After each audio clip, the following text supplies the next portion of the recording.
અરવલ્લી જિલ્લામાં 12 વર્ષ વિશ્વાસના વિકાસના અને જનકલ્યાણના અભિયાન અંતર્ગત પ્રગતિ પંથ યાત્રાનો ભવ્ય પ્રારંભ કરવામાં આવ્યો છે। કેન્દ્ર સરકારના 12 વર્ષ પૂર્ણ થવાના અવસરે યોજાયેલી આ યાત્રામાં મોટી સંખ્યામાં લોકો જોડાયા હતા। માનનીય વડાપ્રધાન નરેન્દ્રભાઈ મોદીના નેતૃત્વમાં કેન્દ્ર સરકારના સફળ 12 વર્ષ પૂર્ણ થવાના અવસરે અરવલ્લી જિલ્લા વહીવટીતંત્ર દ્વારા 12 વર્ષ વિશ્વાસના વિકાસના અને જનકલ્યાણના થીમ હેઠળ વિવિધ કાર્યક્રમોનું આયોજન કરવામાં આવ્યું છે।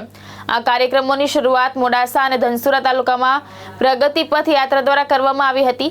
યાત્રા સમરસ કુમાર અને કન્યા છાત્રાલય સાગવા, બસ સ્ટેશન મોડાસા, સરકારી લાઇબ્રેરી મોડાસા અને નવી શિનોલ ધનસુરા સુધી યોજાઈ હતી। યાત્રા દરમિયાન છેલ્લા 12 વર્ષમાં કેન્દ્ર સરકારની વિવિધ જનકલ્યાણકારી યોજનાઓ અને વિકાસ કાર્યોની માહિતી લોકોને આપવામાં આવી હતી। મારું નામ બરંડા નેહાબેન ચેતનભાઈ છે। હું અહીંયા હોસ્ટેલમાં રહું છું સમરસ।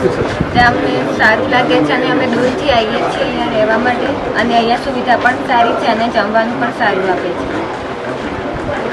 અને એના માટે અમે સરકારનો ખૂબ આભાર માનીએ છીએ કે આટલી બધી અમને સુવિધા આપી। જયેશ પટેલ, દ્રષ્ટિકોણ ન્યૂઝ, માલપુર, અરવલ્લી।